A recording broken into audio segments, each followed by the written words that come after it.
Our next San Francisco neighborhood features Corona Heights. We talk about the 49ers, and I've got a big question for you guys. Do you believe that De'Zhaun Stribling resembles Terrell Owens when he runs? Mike wants to know the answer, and you guys probably have your own question. Where the hell am I? Well, this is called the Vulcan Staircase. It's a street in San Francisco, except it's a staircase. There's a lot of these. They're all hidden. They usually end to beautiful views, but people actually live off of them. Expect the 49ers to carry 6 or 7 receivers on their 53-man roster once it's all said and done. But also keep in mind that you can never have too many of these guys in the building because they were in a pinch before the 2025 regular season began. Remember Russell Gage, players like that who had to fill in for the 49ers? So, you start with Mike Evans and Ricky Pearsall and De'Zhaun Stribling, but in order to reach the mountaintop, and that's where we're headed right now, we're headed to Corona Heights right behind me, you're going to have much more than that. That's where Christian Kirk comes in, and that's where some of the guys on the bubble of this roster come in as well. Jacob Cowing, Jordan Watkins. 49ers will need contributions from essentially everybody in this room to avoid the pitfalls of recent years where they struggled to get open because they ran out of receivers. Running backs present the next roster question. And I'll say that the 49ers normally carry 5, including Kyle Juszczyk. And of course, running backs, their job on the field is to find the hole. Issue here is that we've run into a dead end, at least for cars. But if you've got good vision, and the 49ers hope that Kalon Black is going to have good vision at the NFL level, then you'll find the way out. Yet another street here in Corona Heights in San Francisco. So we've discovered the opening. And, Kalon Black, even when he didn't have an opening in college, and he had a lot of them for Indiana, he averaged 3.6 yards per carry after contact. It's a big dude. Not tall, but big. He's wide. Good contact balance, and I think he's going to be running back 2 for San Francisco, obviously behind Christian McCaffrey. And then, you talk about Isaac Grendo, you talk about Jordan James, and you see who makes this team. Tight end, do the 49ers take 3 or do they take 4? This is where Khalil Dinkins comes in, the undrafted free agent out of Penn State. $285,000 guaranteed for Khalil Dinkins, which is quite a bit for an undrafted free agent. Means the 49ers believe he's got at least a chance to make this 53-man roster. As of right now, you've got George Kittle, you've got Jake Tonjes, who signed a new contract this offseason, and you've got Luke Farrell, who might even be a question mark moving forward for the roster. But you don't have a 4th beyond those guys who's an obvious shoe-in for the 53-man roster. They could go short at tight end and take only 3, but I think they're leaving the door open for 4 because that is what the 49ers have done typically in the past. Now, I'm going to step off to the side here so you guys can see where we're at. I think the mic is doing a good job against the wind. We have curved our way up of all the staircases to the Randall Museum, and this is Corona Heights in San Francisco. Now, you can go even a little bit higher if you point it over here. You can go all the way to the top, and you can see the fog rolling in off the Pacific Ocean over Corona Heights. This essentially forms a wall between the ocean and downtown San Francisco, which is in the sun. And if we're talking about a wall, we'll talk about the 49ers offensive line. They need to build that wall in front of Brock Purdy. The O-line, do they carry 8? Do they carry 9? Do they carry 10 like they did last year? The initial 53-man roster had 10 offensive linemen because they really badly wanted to keep Drew Moss. They ultimately had to waive Drew Moss, so he's not on the 49ers anymore. This year might be another year where they carry more offensive linemen than the typical amount because Enrique Cruz Jr. and Carver Willis, the 2 rookies, I think they both have to make this football team. But so does Vidarian Lowe, who's the 49ers' top swing tackle, free agent signing. So you've got your starting 5. You've got Brett Toth. You've got, we'll see who starts at left guard. Robert Jones might be part of that starting 5. Then you've got the 2 rookie draftees on top of the 6th offensive lineman in Vidarian Lowe. So that's at minimum 8 offensive linemen making this team for the 49ers. And that's before we get to Connor Colby, who they hope is going to make a second-year jump. So I'm going to predict 9 offensive linemen make this 53-man roster for the 49ers. And they hope that those offensive linemen build the wall between the fog, the pass rush. Take a look at that pass rush again. Pass rush is coming in hot over Corona Heights. That's what the 49ers offensive line has to stop, and then you keep Brock Purdy in the sunshine or in the clean pocket. And that's how the 49ers offense could really, really hum this season. Now the offensive linemen, they've got a run block too. And I think the run blocking was decent from the offensive line last year. But when we look at this roster in totality, the perimeter guys, the tight ends, the receivers, all those guys have to block better than they did in 2025. And that is what can spring the run game to a much better performance. And that's what sets up play action, makes pass blocking easier. It is all connected. We start to shift toward the defense, but we can't forget about the 49ers quarterbacks when we talk this 53-man projection. I think they've got to take 3. We saw Curtis Rourke at the rookie minicamp. Remember that he was on NFI, the non-football injury list, all his rookie season. He is fully healthy now. He's got good arm talent. 49ers really like him, just like Brock Purdy.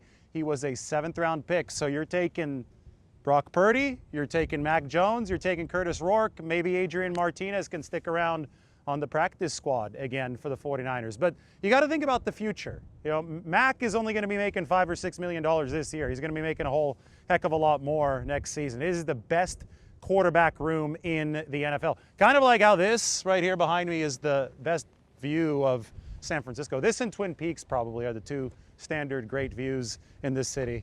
All the way to the Giants ballpark, Oracle Park. They're playing right now, actually, as we're recording this. This is peak Friday night, Friday dusk vibes. Golden hour, I guess you can call it.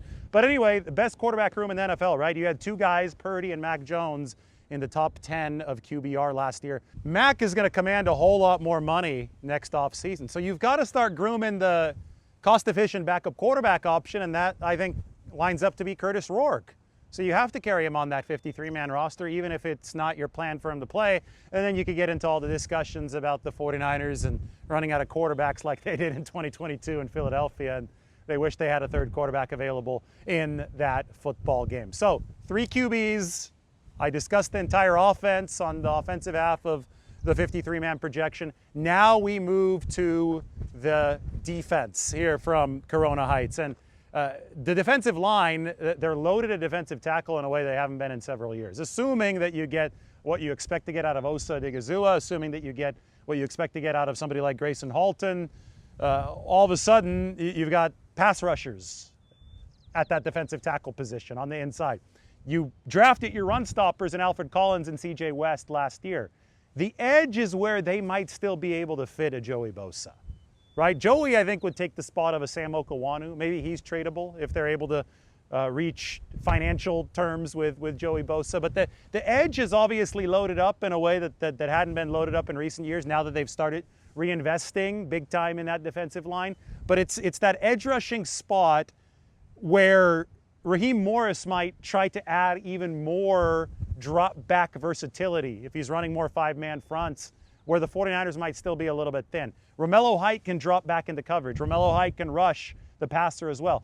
It's the Sam Okawanu versatile D-end spot where the 49ers might be transitioning from 4-3 to some more 3-4-5-man principles. That's where somebody like Joey Bosa or maybe even a Kyle Van Noy might fit. We know Kyle wants to join the 49ers. We know that Joey probably wants more money. Linebacker position. I mean, we're just going through the entire defense right now. They were filled to the brim entering the NFL draft. They wanted to pick a linebacker. They got one in Jaden Duggar. By the way, awesome interview with Jaden Duggar. Have a listen to Jaden talking about his comfort at the linebacker position. Played in 3 really different positions in 3 seasons, from safety to kind of the edge there, outside linebacker to inside linebacker. Which has been your favorite? I'll definitely say linebacker. I mean, I liked all of them, but I feel like linebacker was a mesh of all of them. I mean, I got to use my whole skill set at linebacker. So I got to rush like a edge when I blitz. I got to cover sometimes like a safety. So it was a mixture of everything. Along those lines, how much do you study a guy like Fred Warner when you're a college player? And I ask that because in college he also played something that's not exactly what he's playing now. I mean, yeah, I'm always studying the best. So I mean, getting to be around him now for sure, like every day, I'm going to learn from him. So It's going to be good to learn from him. So the linebacker position was full entering the draft. They traded D. Winters away to make room for Duggar. I think that Duggar, even if he doesn't contribute this year, is a player that the 49ers will at least want to redshirt. Now we'll see how many of those penny fronts they run. Remember, we talked about it. Raheem Morris defenses have done this before.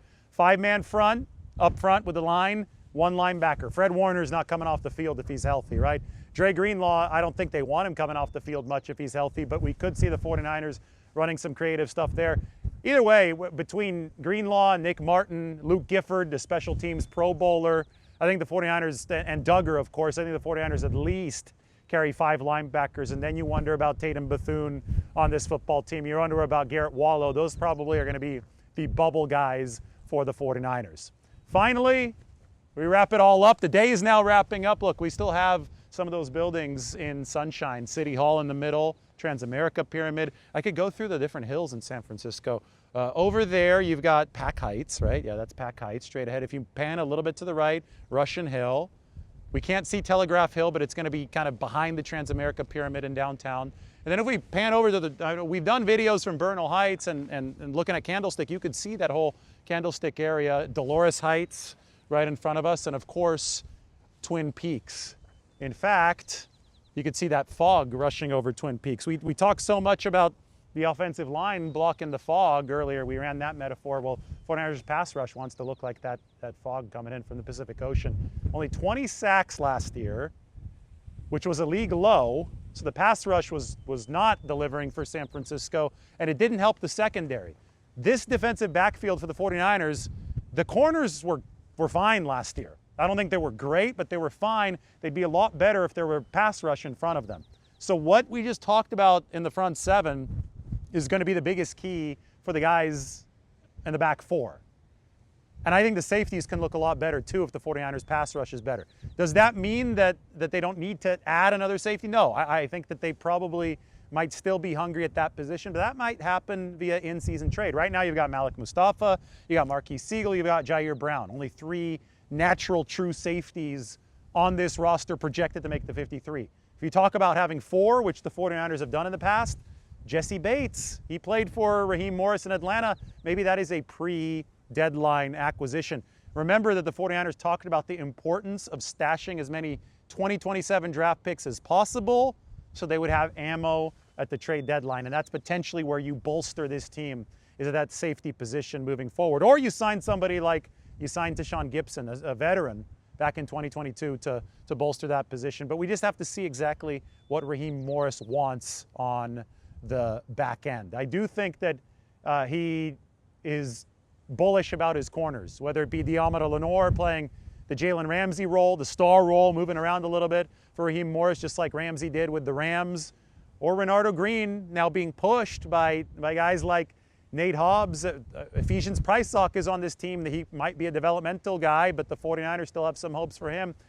Regardless of how you look at this, the 49ers on the outside are deeper than they were last year. And of course, on the inside, they've got the great Upton Stout.